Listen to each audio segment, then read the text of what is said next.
All right, cool. Well, I'm real excited. Today we have back with us the St. Louis real estate ninja. His name's Ben Dow, local realtor here, and he's been investing in properties for how long is it? 14 years Four, here, at least. 14 years. Awesome. So we're really excited to have you back, talk about real estate investing with you and learn more about you and the process and all that. Great. I'm happy to be here and I'm looking forward to giving value to the audience. A lot of my clientele is investors Hmm. and they ask me how to get started, what's the first process? And I always tell them first, let's get pre-approved with Brian. Yeah. Let's see if you can actually qualify first before we look at properties and make offers. Hmm. So in this podcast, I kind of want to just kind of break it down to the basics so we can save time and educate people. Yeah, that'd be great. A lot of times I send them to you to get pre-approved. What are the first steps that you look for or ask them as far as like the application?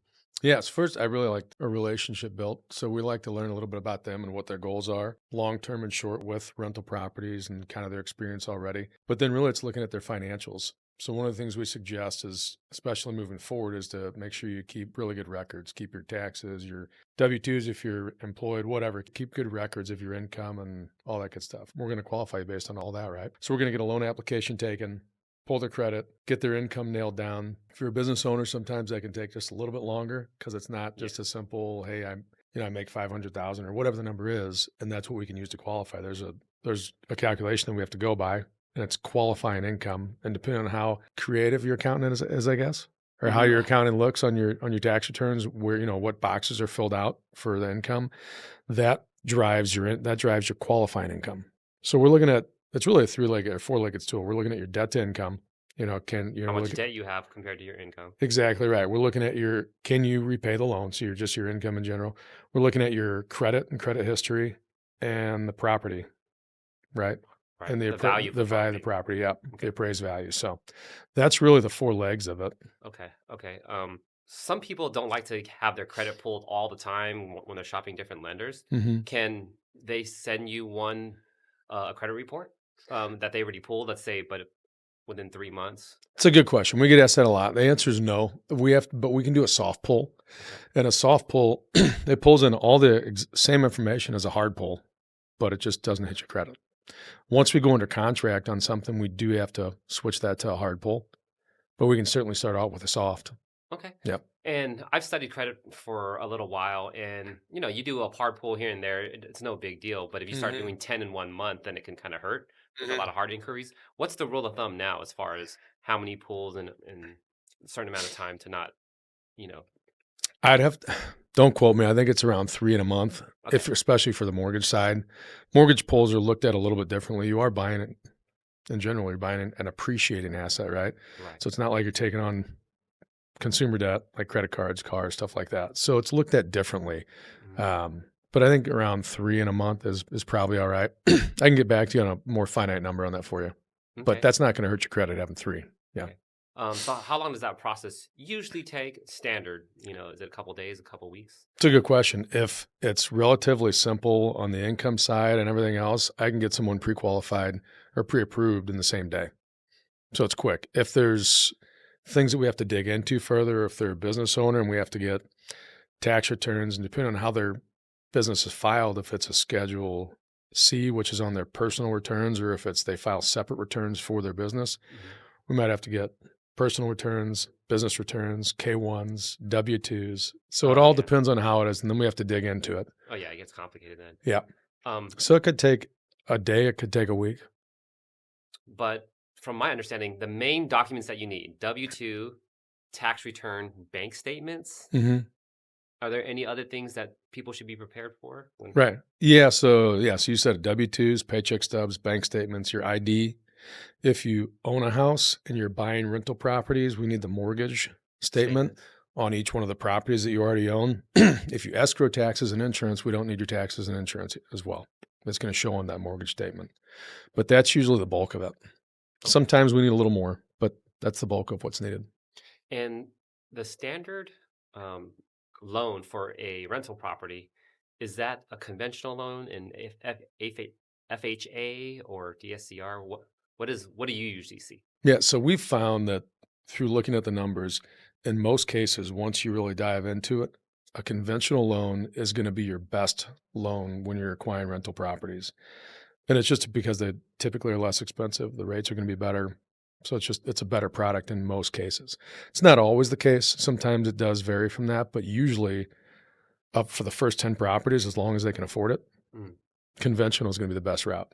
Now, if you're house hacking and living in one of the units, if you're buying multifamilies, you can utilize a conventional loan and put down as little as 5%. You can also utilize an FHA loan if you're going to live in one of the units and put down as little as 3.5%, which is great to do. So if you want to, in the next 10 years, acquire 5 properties and do it slowly over time, you could buy the first one as a FHA mortgage with 3.5% down, live in it for a couple of years, and rent out your other 3 units. Then buy another 4-family unit with a conventional loan with as little as 5% down, live in it for a couple of years, and so on. Rinse and So repeat. FHA, what is that? Is that the first time home buyer? That's a good question. It's not. It's most. It gets positioned with first time home buyers more often, but it's not actually a first time home buyer program. Gotcha. It stands for the Federal Housing Administration, but it's just more forgiving, if you will. So you can put down a little less money in some circumstances. The debt to income can be a little bit higher.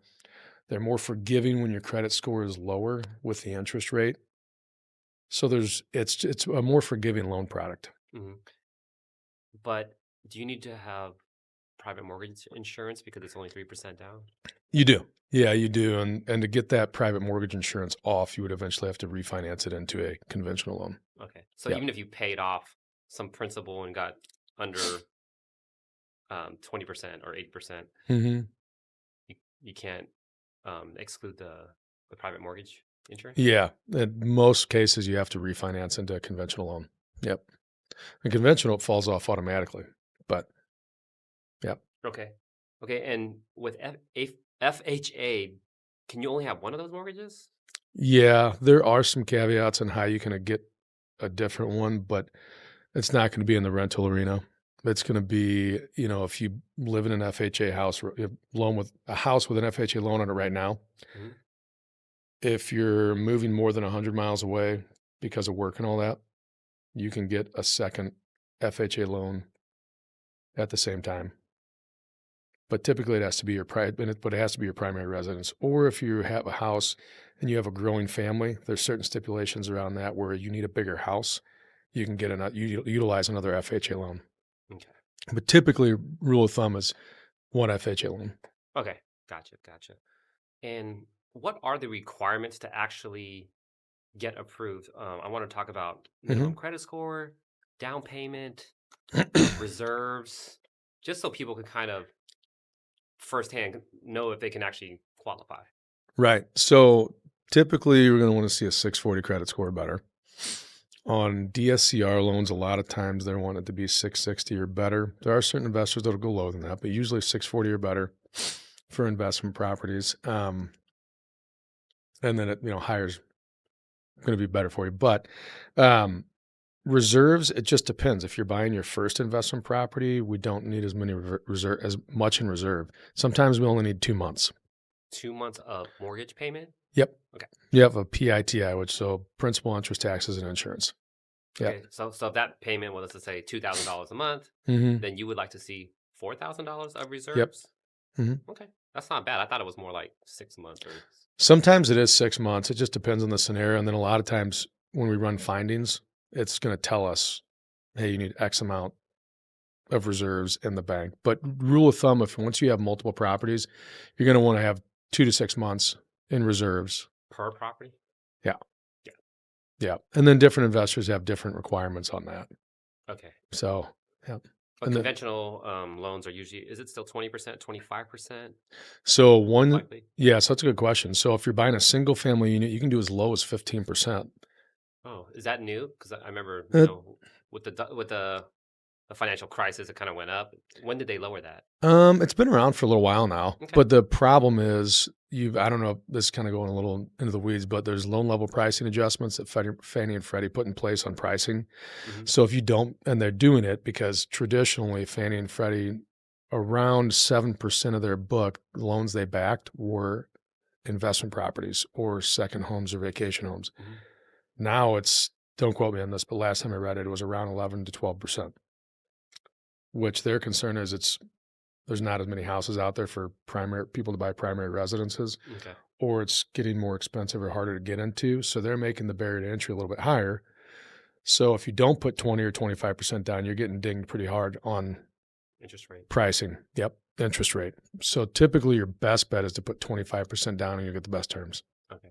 So sorry, it's a long-winded answer to that, but you can put as little as 15% down. Okay. And then once you get a 2 families or more, like 2 to 4 family, 25%. Okay. Gotcha. Can you talk to me about debt to income ratio and are like the minimum requirements and kind of break it down for everybody? Yeah, debt to income is simply, it's just how much money's coming in each month versus how much debt you're paying on, right? So Oh, if so you're like if you have credit card or student loan yeah, payments, you want to be a certain percentage of your take-home income or it, gross income? gross income is what we go by. Okay. So when you're thinking about that for yourself, we do go off gross income. So if your debt to income on that rental property we're buying is 49%, that's on your gross. So you got to keep that in. You got to look at your budget and see, are you still going to be in good shape if you're doing that, right? Right. But it's, so if you're making 10,000 a month and your total debt load, including the new house you're buying and your house and whatever else, is 4,200, your debt to income is 42%, Okay. which you're in line, which is great. So do you want to be 50% or less, or 45% or less, but we can go up to 49.99% or less, depending on the scenario. okay? So that's good for people to know, just to make sure they either clear some of that or Right. or either make more or show more income or somehow so they can get qualified. Exactly right. And with that, oh, I had somewhere to go with that. I totally lost it. Okay, we'll come back to it. Okay. Yeah. What Oh, about that's what I get. I'm sorry, I got it. go So for it. debt to income, we count things like credit cards, student loans. Even if your student loan shows zero payment due on your credit report, we have to factor in a payment as if there was one. Oh yeah. And depending on the loan product, it's either 0.5% or 1% of the balance. Even if you don't have a payment showing, we still have to do that. Yeah, because student loans, a lot of people are in forbearance, Right. deferment. Exactly. So we know the payment's going to be there eventually. Oh yeah. So we got to show something. So student loans, credit cards, car payments, house payments, we don't count things like cell phone bills, utilities, stuff like that. 'Cause But those can stop yep, easier than an obligation like a student loan car, right, student loan or a car payment. exactly right. Yep. Okay. What about the income for the investment property? So as investors, our goal is to at least cover the mortgage Right. With rental properties. So do you guys factor like this house is 200,000, it can rent for 2,000? That's income. Does that count? On the house you're buying, it is not considered income, but we can use it to offset the mortgage payment.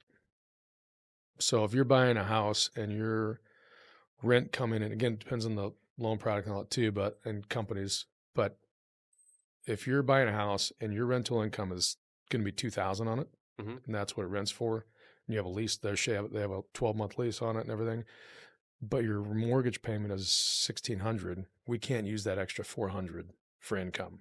We can only offset The mortgage payment. So you can show it break even. Essentially, pretty close. We'd still have to hit them with like $1 or so, but yeah. Okay. But you need that lease in place first, because usually houses are vacant and then you move in somebody afterwards. So can you go by a previous lease, or how does that work? Current lease or by the rental income that's shown for that area. So Right. the appraiser's going to go out, they're going to appraise the property, Okay. and they're also going to do look at the rents in the area and see what they are. And as long as it's within range of where it needs to be, we can either offset or hit them or we can utilize up to 75% of that. Okay.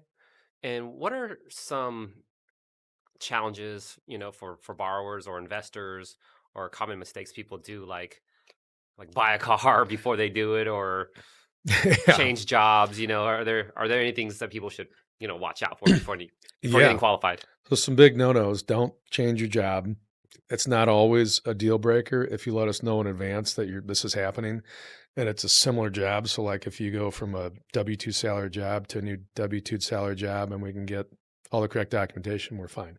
Okay. Switching to hourly, that can be a deal breaker. But typically we don't change jobs. We'd rather not. Don't take on any new debt. Don't buy a new truck. I did have a client, it's been a number of years back, that purchased a truck within a week of closing. And we already had the conversation, don't open up any new debt.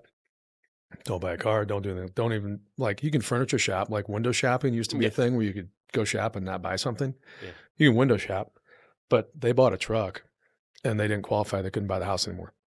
Yeah, just wait a few weeks until after Right. you close, right? Had they waited like 6 days, they would have been able to close and buy a new truck. Yeah. So yeah, so I'd say that. Make sure you're keeping, again, your finances in good. Keep paying everything on time.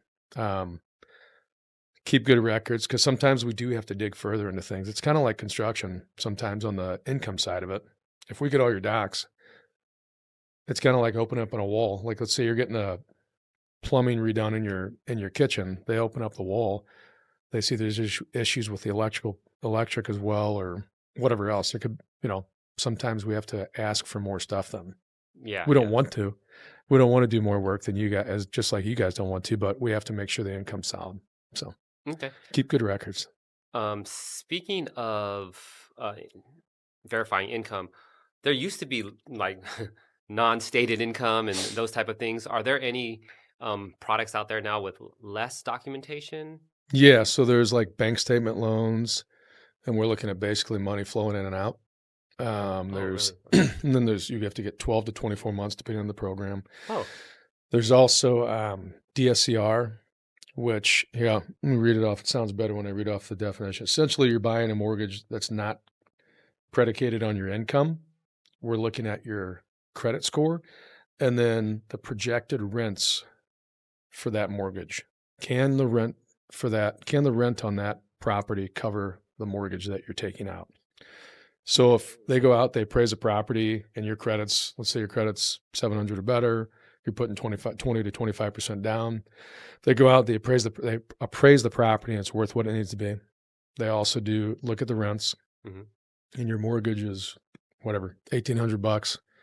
And as long as the rent rolls cover that, you're getting $1,800 projected or better, then that's a 1-to-1 ratio for DSCR. You're good. okay. As long as it can cover the mortgage, then you can qualify. Yep.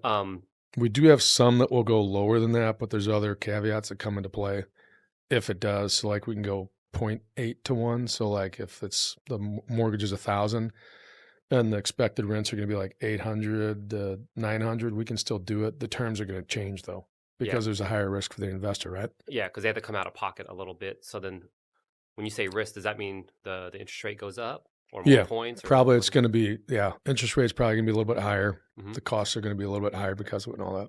Okay, Yep. so it's all about buying right, Right. and yeah, the 1% rule and whatever. And some of that, it's still not, sometimes it's still good. You can still move forward and it be a good property to buy. And that's where they need to lean on you more and say, hey, Ben, what can I do to get the rents up for this property? And if there's certain things they can do to do that, it still might make sense to move forward. So we were talking about conventional loans, and most of the time that you start off, on your first couple of properties, what happens when you get to multiple properties, 5? And I know things change after 10 because you can't have a certain amount. Can you go into what investors usually do at that point? Yeah, so a lot of it depends on their cash flow and other things like that. But you can only have 10 mortgage properties with Fannie Mae and Freddie Mac at one time. And that's conventional. Conventional. Okay. So once you have those 10, then we need to look at other options like bank statement loans or DSCR loans, which are the debt servicing loans, debt servicing ratio. Those are other options that we'd for sure look at. But as long as they have less than 10, though, again, if we can go that route, it makes the terms are going to be better on conventional usually. There was something else I wanted to add to that. Oh, so like let's say you buy a property this year, and you buy it in October. It's January, or let's say it's It's April of next year. Sometimes you're not always reporting that new property you just bought on your taxes because you haven't owned it long enough, Hmm. right? So if it's not reported on your taxes, we can offset that with your 12-month lease. Okay, so We that's a take document as income. we take that into account when we're calculating your income based off that property. Once that property is on your taxes supersede your rent. So let's say you're on your taxes, you write that property off to where it's only making $100 a month for you. Even if your lease, you're clearing after you pay your mortgage payment $500, so it would be 6,000. You're clearing on that property as income. We can't use that. We don't look at it. We have to look at your taxes. So once your rental properties are reflected on your tax return, that supersedes your leases. Okay, yeah, As yeah. far as There's some qualifying, lag time there. Yeah. yeah, as far as qualifying income. Okay. Another question I had for you is, let's say a property is already stabilized, which means it's rented and managed, Hmm. and it's turnkey. Hmm. Does that matter at all as far as financing, getting loans, rather than just a vacant house? Typically not. No, I mean we can use the projected rents or the lease. Um, in most cases in our industry, it's we go by worst case scenario. Yeah, So, yeah, have to. um, but yeah, I mean, typically that's not going to make as big of a difference for us on our side of it. Cool, cool. Yeah. And one final thought here is a lot of investors, what they like to do is they buy properties with hard money, Hmm. so they can get the deal, cash offers, and then they fix it up and then they refinance it. What are some advantages and disadvantages of that on the on the lending side? Hmm. Um, well, hard hard money. That word kind of puts it. It's hard. It's cost more, right? Yeah. It's going to cost more typically than a DSCR loan.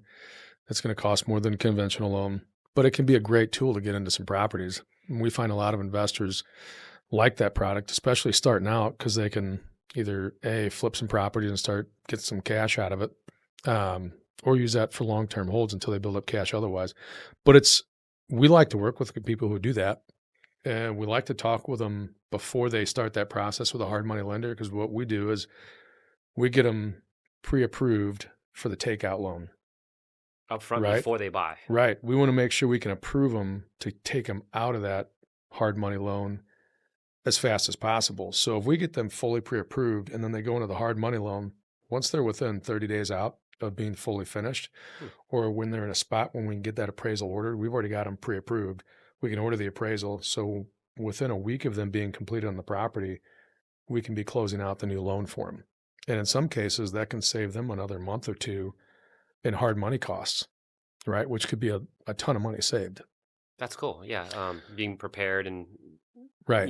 just planning that before, Mm-hmm. because most people are just trying to get that deal closed, get that rehab, and then they kind of think about Right. refinancing out. But What's the penalty though, as far as how much higher is a refi than just getting the conventional upfront traditionally?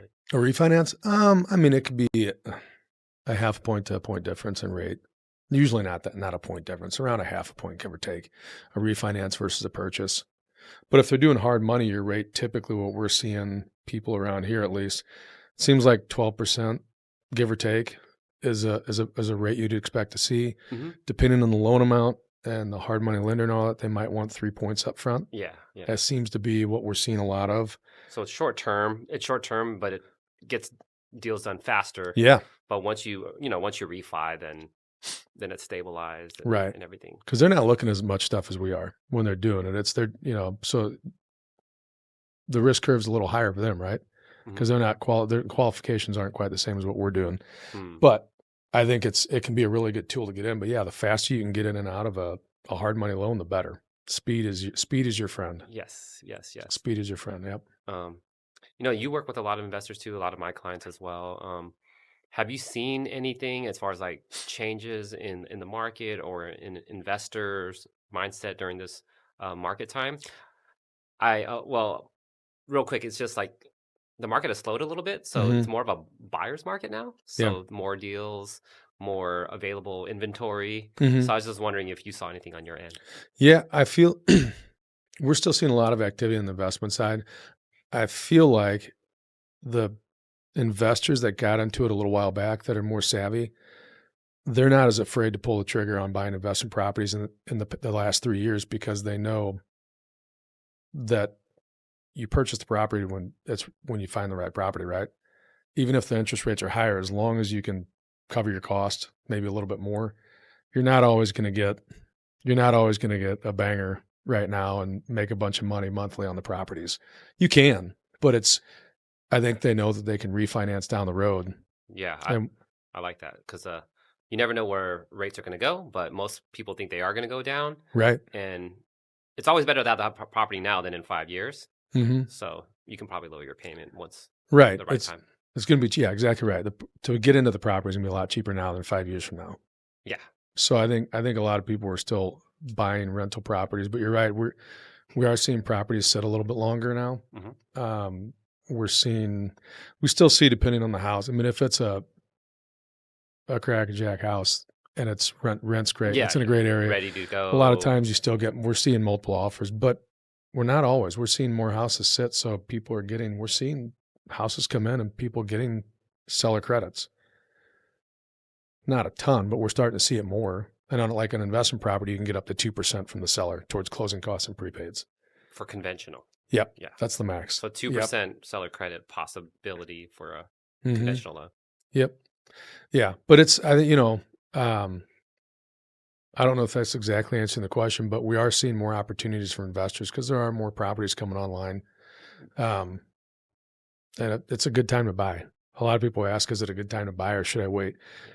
I think the right time to buy is when you find the right property. Yeah. Again, if the rates, we can't control the rates, but they're going to come down. They have to come down eventually. It's cyclical. We've been through this cycle, what, 6 times Hmm. since the 1940s or 50s. But what are you seeing on your side as far as like rents and properties that people are acquiring? How's it? Because 1 to 1. Yeah, yeah. I do see that there's more inventory, but Hmm. rents are still pretty steady. Hmm. They haven't skyrocketed like a couple years ago, but the numbers are still there, I'm a big 1% rule guy, so that's what I strive for. And now with more inventory out there, you can find better deals. If you are good at improving the properties. Yeah. I like doing the whole 5 to 10 grand rehab instead of a major rehab. So with the right opportunities, I think there's more out there. But St. Louis, there's whenever there are good deals, they go fast as well. So it's a balance where there are out there, but you have to be fast still and Right. take a look. So I But did want to touch on that with you. It seems we are one of the markets. St. Louis, I feel like Memphis, Pittsburgh, but St. Louis is a big market right now that a lot of people are buying rental properties in as opposed to others. Can you touch on that? On why? yeah, I've been getting a lot of calls from out of state investors as well, just looking to park their money.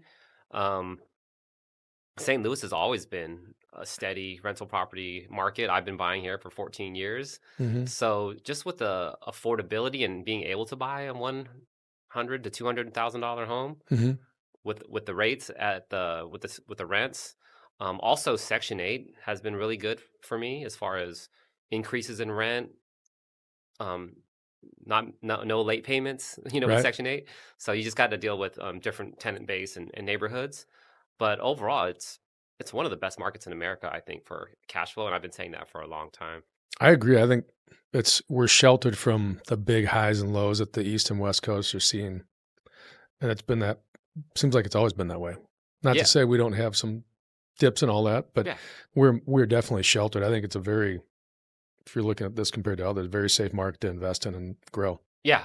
For rental properties, especially because we don't have a lot of big crashes. Mm-hmm. And during the crash of '08 to 2010, things did go down a little bit, Yeah. but during that whole time, people needed to rent, Yeah. and rents have steadily rose.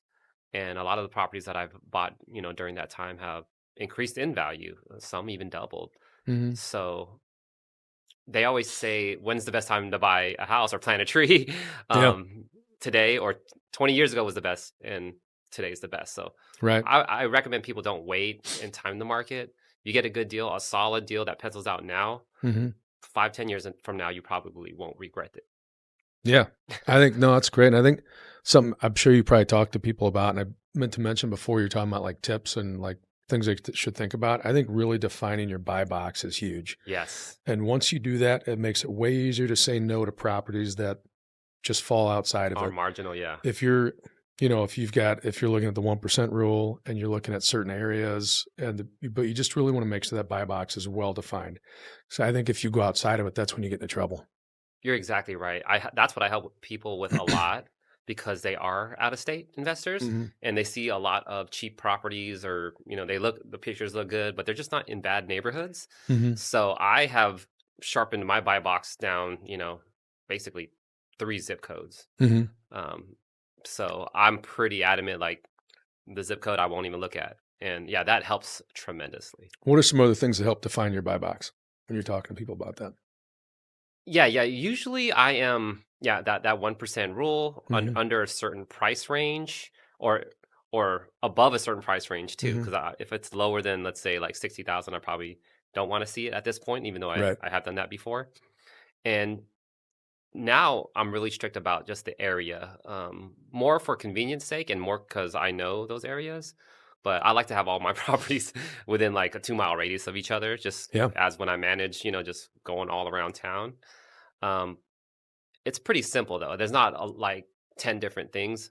Yeah. Basically, like the 1% rule, close to these zip codes, Hmm. and hopefully a C plus B class neighborhood. Right. Do you keep that 5 to 10,000 in renovations in there too, as far as like cost to get it up and Yes. okay? Yeah, yeah. So that's another buy box thing. So I won't do anything that's over like 30 grand rehab for me Okay. personally. I'll just do 10 grand or less, just because Hmm.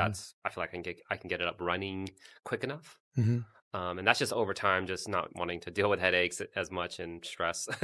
Yeah. So I'd rather buy a little bit more, put a little up front, and have it rented out quick than wait 4 months and put 30,000 and just deal with all the headaches Hmm. at this point. I think it's really cool that you're doing this and you've got and you're doing the real estate side and helping other people do what you do, as you've been doing this for 14 years now, right? Yes, in St. In Louis. St. Yeah, Louis, yeah. and you own many doors at this point, Yes, right? correct. And you've self-managed the whole time too, right? Or most Um, of it. yeah, at this point, I manage half of mine, Hmm. and I do have property managers that help me just for skill Hmm. and stake. But yes, I am very passionate about helping others right now Yeah. that don't know the market, and not everybody likes to deal with investors or property management, Hmm. and I just know how much stress and headaches it could be. So I'm hoping to make it easier for out of state investors Yeah. or in state investors as well. Well, that's what I love about it. You've got the experience behind it. Not not every realtor, not every lender is investor friendly, Exactly, and that's what so I want to, yeah, um, have my focus on. right. Not the homeowners and buying a dream home. That's amazing, Hmm. but I'm here to help people build wealth and income, Yeah. and you're No. helping me with that. Well, All likewise. my all my clients, I refer to you first. So thank you for helping everybody throughout the years. I really appreciate that. Yeah, thank you. No, you've been fantastic to work with. Oh, great, thanks. And did you want to talk about the property management side at all, or no? We leave that out. Um, I do property management. I'm still growing that Hmm. side, and once again with the buy box Yeah. issue, there's only certain areas that I will Right. do. So there's some properties that I own and manage, but I don't want to manage for other people in Yeah. those areas. So yes, there's certain areas. So I hope that if you do work with me, then you know that you're getting a solid, good neighborhood Hmm. that works well. And that's why I wanted to bring it up. Your experience on that side of it too is a big win for people who are working with you. So Yeah, yeah. I think you should be adamant. It takes time though to like just know like no, I'm not doing this side. This yeah. one I'm doing. Really hard to do at first. Hmm. I love it. Was there anything else you wanted to touch on? No, I just want to say thank you and hope people got value out of this. Yeah, I do too.